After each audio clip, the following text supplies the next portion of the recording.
Hi everybody, it's Kristin. So it's Topic Tuesday today, and I had a couple people ask me about the Laura Mercier, how that Laura Mercier Rose Illuminator compared to the Guerlain one, and so I thought I would just kind of show you guys rather than attempt to explain the difference in a comment. So I'm going to show you a bunch of different, I don't know, I have 6, 7, 8, something like that, of the ones that I have and that I use. So I'm going to go ahead and get started. So the first one that I'm going to show you is the Guerlain, I don't know if I'm saying that right. And this is one I'm going to use today. Oh, actually I put my brush away. I've done everything but my highlighter, and I was just going to show you guys how I've been applying this one as well as the Laura Mercier one. So this is the Guerlain Cruel Gardenia Meteorites Illuminating Iridescent Powder. So pretty. And that's what it looks like. And it's very creamy. Not sure how well my swatches will show, but you can see how it's a nice, not patchy, nice. And then what I do is I take my MAC 109 brush, and I know Sigma has a version as well, and I just kind of swirl it around in there, and then I go just like that with a light hand. I'm not being all heavy-handed or anything. You can, hopefully you can see that, like this side, no sheen. This side, a little bit of sheen. Make myself match here. I really, really like this one. I like the sheen that it gives. The lasting power is great.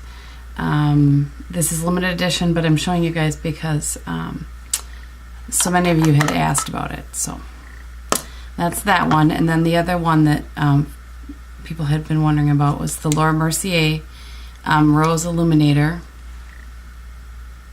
Actually, it just says Illuminator. Looks like that. Also really creamy.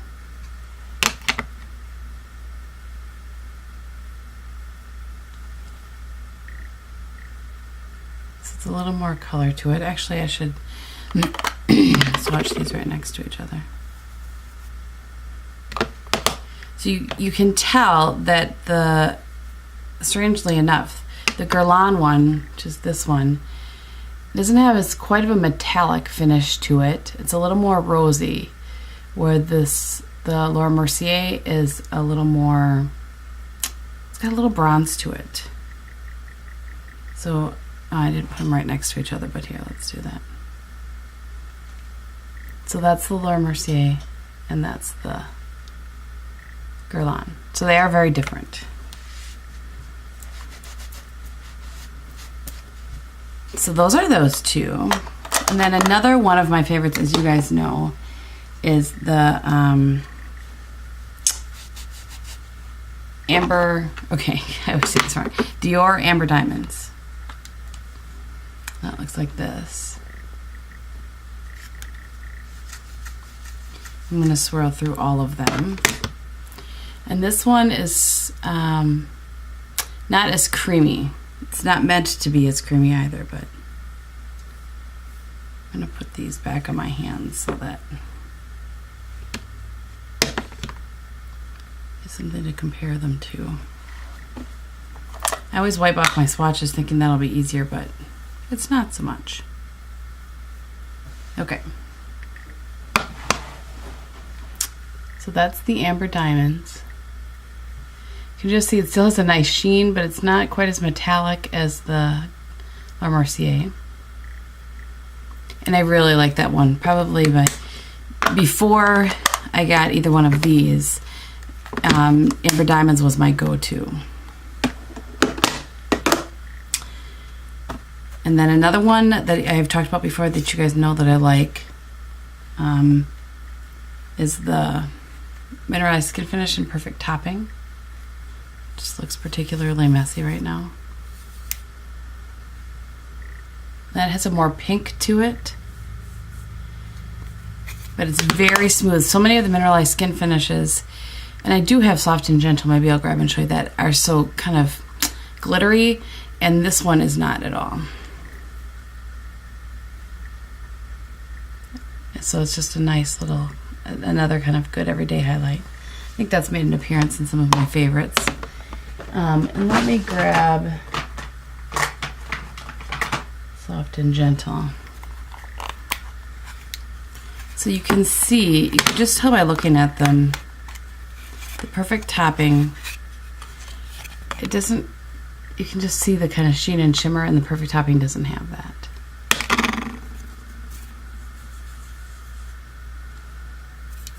That's the Soft and Gentle. That has more of a bronze to it. I would wear that more with peaches or the kind of bronze blush. Soft and Gentle is available all the time. Perfect topping I found at a CCO.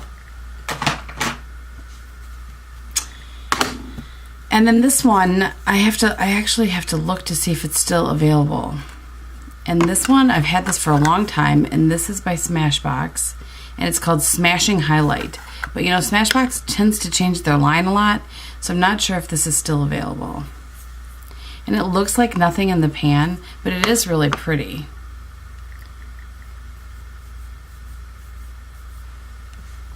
That is right there.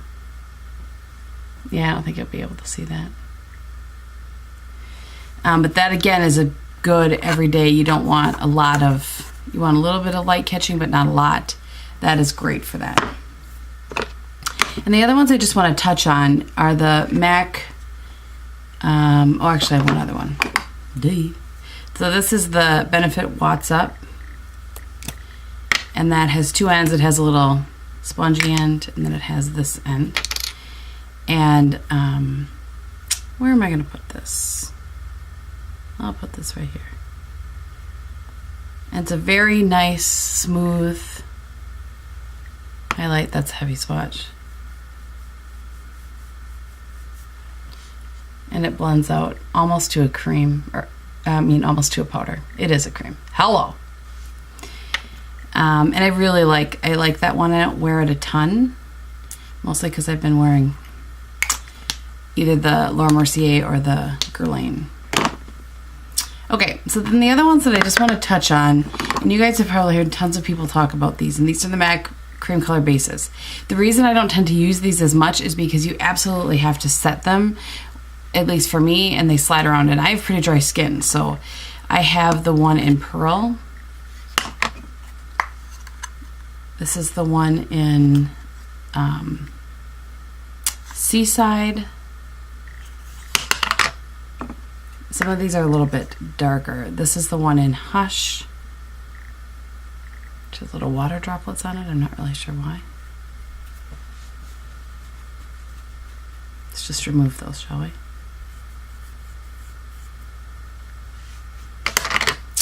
And this one is also has water droplets. This one is in Shell. I probably use Shell and Pearl the most. And generally, let's see.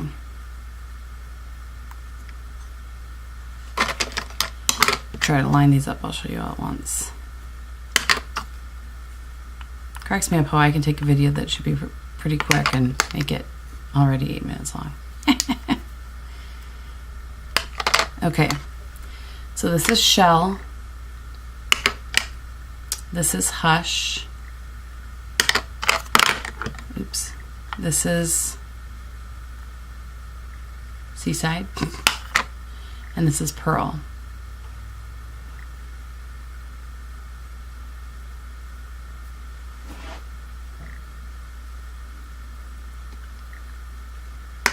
So this was Shell, Hush, Seaside, and Pearl.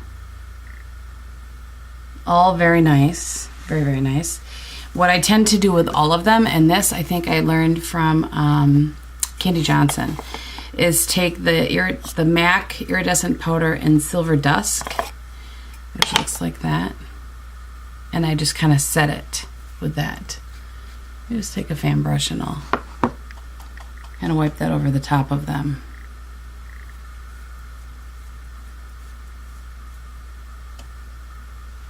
Whew. That's a lot of powder, Kristin. So you can kind of see, hopefully you can see a little bit of a difference. It gives them a little bit more of a sheen, but then they'll stay put because of that. So those are most of the highlights that I have. I don't think I have too many others. I mean, I have other MAC cream or MAC mineralized skin finishes that could be used, but not ones that I've ever used for any length of time, if that makes sense. I have a habit of buying MAC mineralized skin finishes and then not using them. So anyway, I'm going to do a quick face of the day for you guys. The BB cream that I've been trying out for you is the Misha Perfect Cover in number 23. So I'm wearing that today. And I've set it today with the Milani Face Powder, which I really like, in medium. And the blush today is the one I showed you in my haul yesterday. If you happen to watch my 30-minute long, not haul, swap video from Alverde in Flamingo, which I really like. It's really pretty. It's just a really nice, bright flush to the cheeks. And I used two of the eyeshadows from Alverde that Brigitte and Cornelia sent me. I used Elegant Beige all over the lid. I softened that out with soft brown, and then I used Golden Chestnut, I think this is called. Yes, Golden Chestnut in the crease. And I also took Golden Chestnut along the top of the lash line, just to kind of a little soft smoky, and on the lower lash line. And then I've been using and really liking, I didn't like this originally. I told Tina I didn't love it like she did, but the Clarins Volumizing, it is so pretty, isn't it? Mascara. And then I've been separating that out with the Buxom. So I'm back to an eyelash cocktail. I think when I very first started YouTube, I did that all the time, and I kind of have gotten away from it. But I just really like this brush. I know I talked about this in my review, but I just really like this brush and how it will really separate out the lashes, but it doesn't give as much volume as this does. So therefore, eyelash cocktail. Is that everything? Oh, I used the Lorac in Posh, Soft Matte in Posh for my highlight. And on my lips is the Tarte Lip Surgeons in Flashy. So there you go. If you haven't watched my swap video that I uploaded yesterday, yeah, I'm not crushed because it's 31 minutes long, so you know, whenever you have a chance. But I just was so thankful for those gifts. I wanted to make sure that I got a video up showing you guys what I had received. So, okay, I think that's all that I have today. I'm headed to Chicago this weekend, so I'm hoping to get another video up for you guys this week, although I haven't decided what exactly the topic will be. And I am hoping to take my video camera with me and film a little of the Chicago fun with me, Krissa, and then my friend Steven. So, okay, I hope you guys are having a good week, and I'll talk to you very soon. Thanks so much for watching. Bye!